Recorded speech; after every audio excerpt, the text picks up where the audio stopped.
Let's start with Metal Hellsinger. If you've ever wished Doom had more rhythm and a killer soundtrack that makes you want to headbang mid-game, you're in for a ride. First off, the concept is pure genius. It's a rhythm-based first-person shooter. Yeah, you heard me. Rhythm and shooting. You're in the middle of a demon-infested hellscape, blasting away with a shotgun or swinging some other deadly weapon, and you've got to time your attacks to the beat of this insane heavy metal music. Sounds chaotic? It absolutely is. But it's the good kind of chaos, the kind that makes you feel like a total rock star. Now, let me be honest, the first time I jumped into the game, I thought, I've played shooters before, this will be easy. Nope. The rhythm mechanic hit me like a brick wall. You can't just spam the fire button and hope for the best. You've got to listen, feel the beat, and sync your movements. It's kind of like dancing. If dancing involved destroying legions of demons with a flaming skull companion whispering ominous things in your ear. But when it clicks, oh man, it's euphoric. You're dodging attacks, timing your shots perfectly, and suddenly the music starts layering. The vocals kick in when you're hitting your groove, and it feels like the entire world is cheering you on. I caught myself grinning like a maniac more times than I'd like to admit. What I really appreciate about Metal Hellsinger is how it keeps you coming back. Even if you finish a level, you're going to want to replay it. Not just to get a better score, but because the gameplay loop is so addictive. It's like this perfect mix of challenge and reward. You get into this zone where everything else fades away, and it's just you, the beat, and a lot of explosions. And can we talk about the weapons? They're not just tools. They're instruments of destruction that feel so good to use. Each one has its own rhythm to master, which adds another layer to the gameplay. Whether you're a metal fan or just someone looking for a unique high-energy shooter, this game is an absolute must-play. Crank up the volume and get ready to tear through hell like the rock star you were born to be. Trust me, you'll love every second of it. Next we have Assassin's Creed Mirage. Mirage drops you into 19th century Baghdad, and let me tell you, it's gorgeous. The city feels alive, bustling with activity, narrow streets, and towering rooftops that beg to be climbed. The attention to detail here is incredible. It's like they cracked open a history book and turned it into a vibrant, living world. If you've been a fan of the series since the early days, you'll love the gameplay here. It's all about stealth, precision, and planning. No more running into a group of enemies and fighting your way out like a tank. Mirage encourages you to think like an assassin again, sneak through crowds, blend in, climb up to a vantage point, and take your shot when the time is right. It's so satisfying when a plan comes together, and you get that perfect, clean assassination. The parkour feels so good. It's smooth, fluid, and makes navigating the city an absolute joy. There's nothing quite like sprinting across rooftops, vaulting over obstacles, and making a daring leap onto a narrow beam while a guard shouts, "Hey you!" from the street below. The freedom of movement is top tier, and it reminded me of why I fell in love with this series in the first place. The story is also a highlight. No spoilers, I promise, but it's tightly focused, and that's a good thing. After the sprawling epics of recent Assassin's Creed games, Mirage feels like a refreshing change of pace. It's more personal, more intimate, and it really leans into the assassin versus the system theme. You get to see the journey of Basim. Yes, that Basim, if you've played Valhalla. And it's a fascinating ride. The tools at your disposal are another throwback I loved. Smoke bombs, throwing knives, the classic hidden blade. It's all there, and it's all ridiculously fun to use. Planning out an approach, using your gadgets, and executing a flawless assassination is a chef's kiss kind of moment. There's even a cool new feature that lets you plan multi-target assassinations in quick succession. It made me feel like a stealthy ninja, and I'm here for it. If you're looking for a game that scratches that classic assassin itch, trust me, you're going to have a killer time.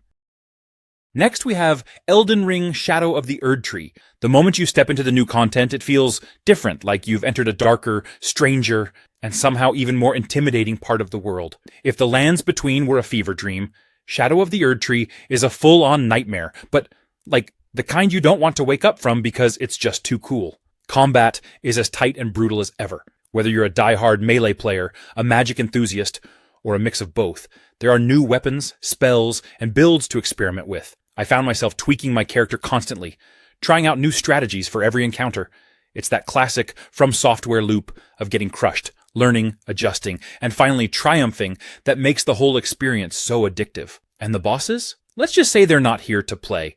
They're here to humble you, to make you question every decision you've ever made as a gamer. But at the same time, they're incredible. Each one feels like its own mini-story, with designs and movesets that are as much a spectacle as they are a challenge. There's nothing quite like the adrenaline rush of finally figuring out that perfect dodge timing or landing the killing blow after a 15-minute duel. It's frustrating in the best way possible. But it's not just about the bosses. The enemies scattered throughout this expansion are no joke either.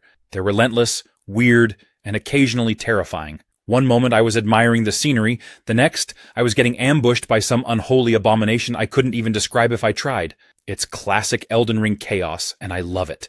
One of the things I've always adored about Elden Ring is how it rewards curiosity, and Shadow of the Erdtree is no different. There's something magical about wandering off the beaten path and discovering a hidden cave, a secret boss, or a random NPC who may or may not want to kill you.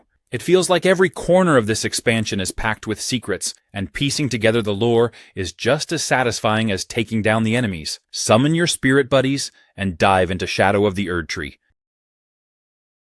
Next we have The Division 2.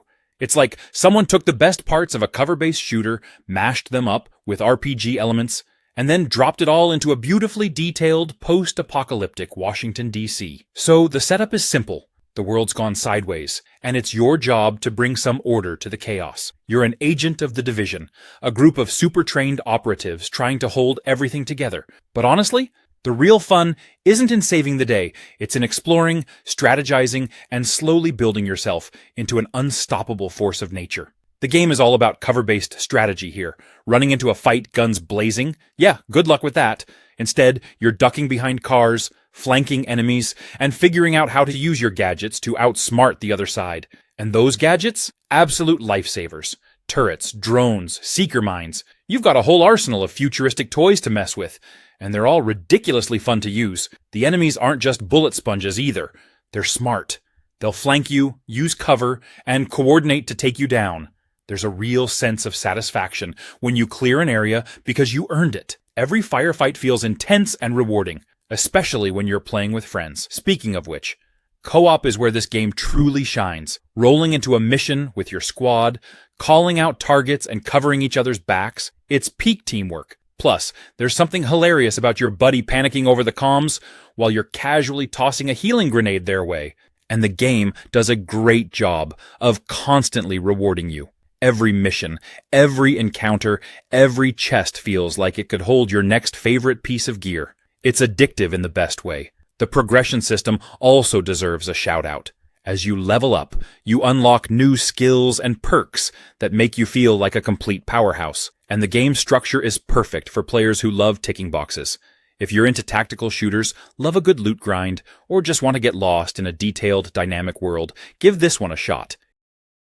Next we have Tekken 8. Now, if you're worried about the gameplay, don't be. This is still the Tekken you know and love, fast-paced, technical, and ridiculously satisfying. But Tekken 8 doesn't just play it safe, it's added a few new tricks to keep things fresh. It's all about aggressive gameplay, rewarding you for staying on the offensive, and pulling off some truly flashy moves.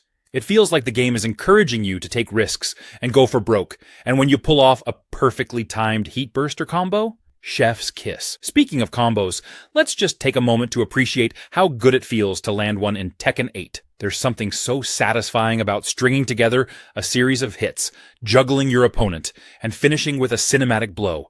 It's like painting a masterpiece, except your paintbrush is your fist, and the canvas is your opponent's face. What I've always loved about Tekken is how every character feels so unique, and Tekken 8 takes that to a whole new level. Whether you're into the brutal power of King's wrestling moves, the lightning-fast precision of Kazuya, or the wild acrobatics of characters like Ling Xiaoyu, there's a fighter here for everyone. And don't worry if you're new. The game does a great job of easing you into the mechanics, but let's be real. Learning the ropes is half the fun. The other half? That moment when you finally master a character and start pulling off ridiculous combos that make your friends yell, "How did you do that?" And the story mode? Buckle up, because Tekken 8 delivers the drama. This series is basically the Fast and Furious of fighting games at this point. There's betrayal, epic rivalries, and plenty of moments that'll make you go, "Wait, what just happened?" It's over the top, in the best way. And honestly, I'm here for it. The online play is another highlight. Matches feel smooth, and the matchmaking system does a solid job of finding opponents at your skill level. And let me tell you, there's nothing quite like beating a trash-talking opponent online. It's a mix of pride, relief, and a little bit of take that energy that keeps you coming back for more.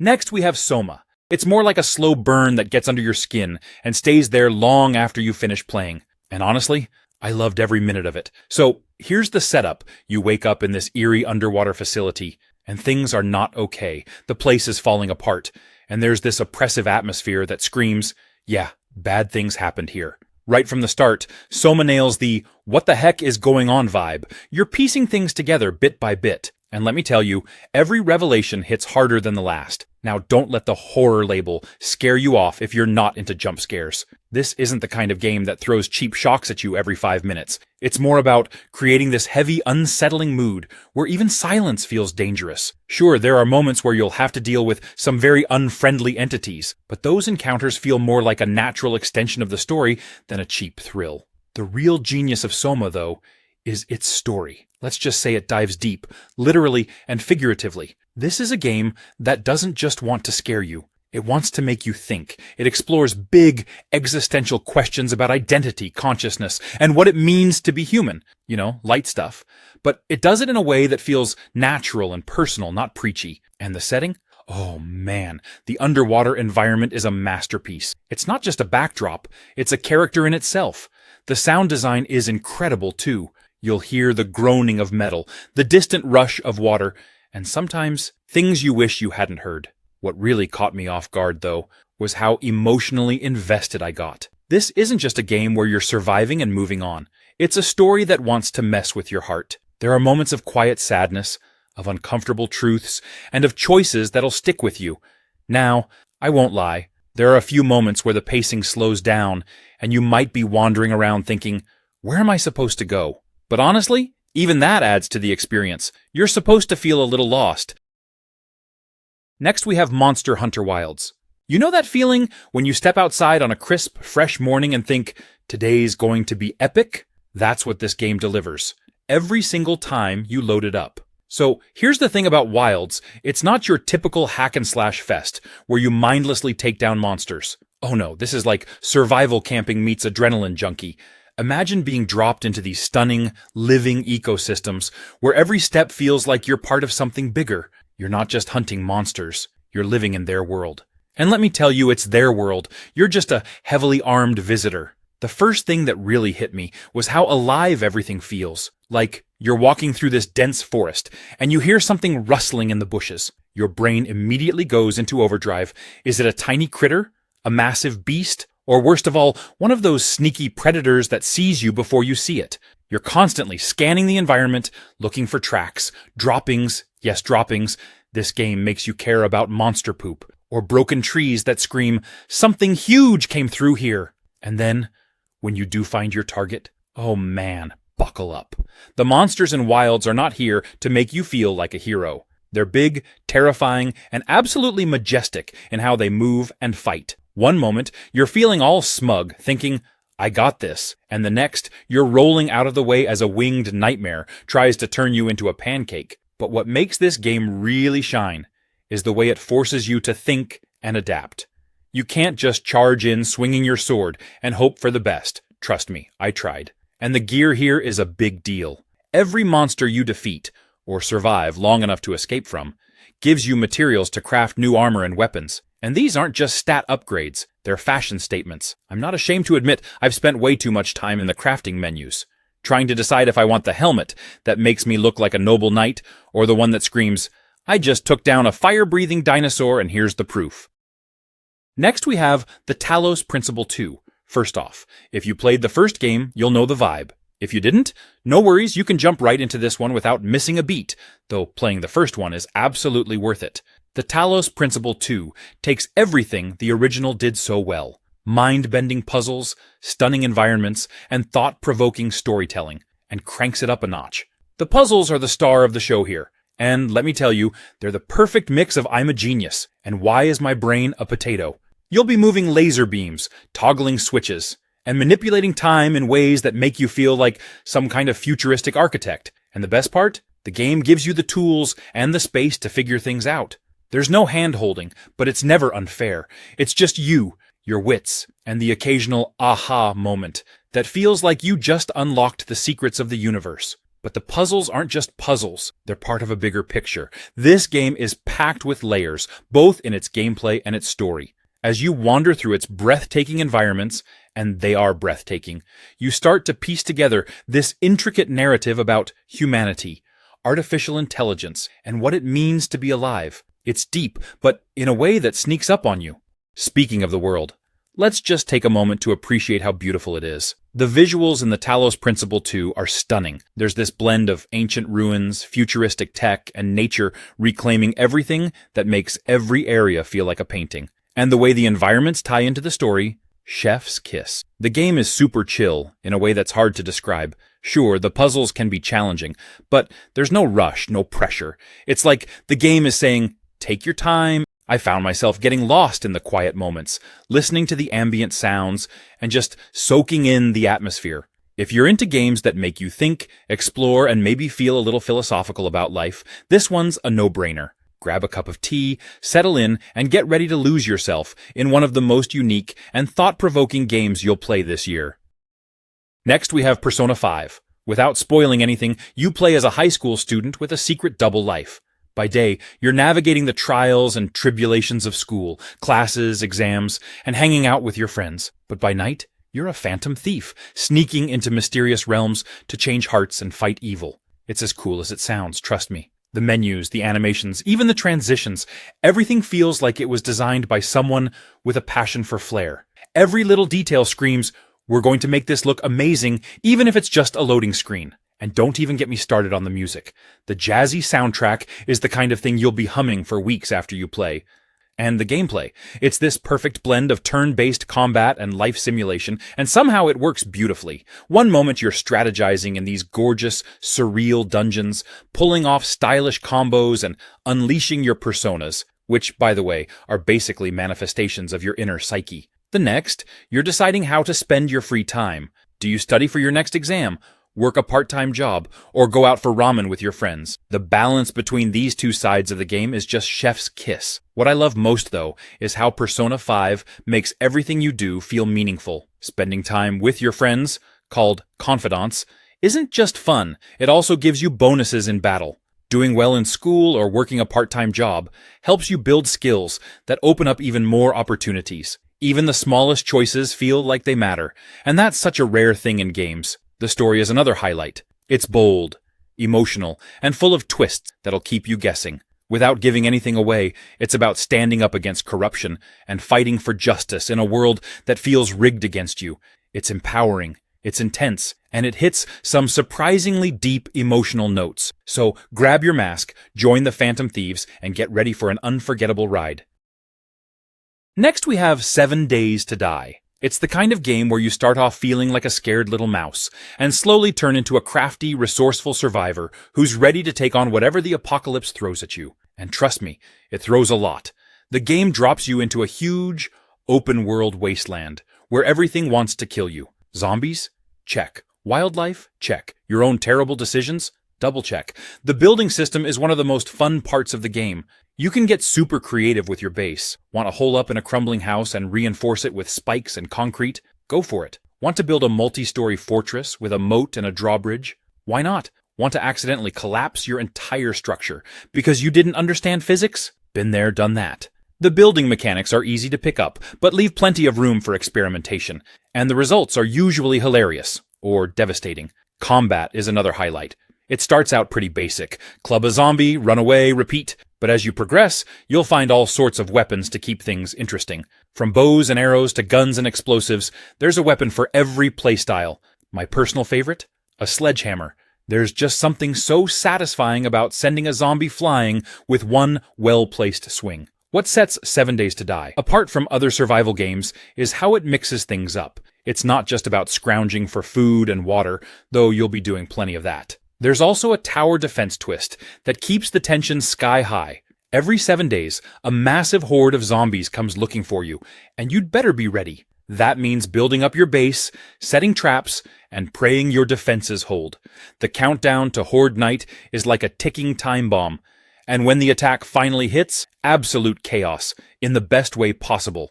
The progression system is also top-notch. You can level up and customize your character in all sorts of ways. So, if you're looking for a survival game that's equal parts stressful, hilarious, and endlessly rewarding, 7 Days to Die is a no-brainer.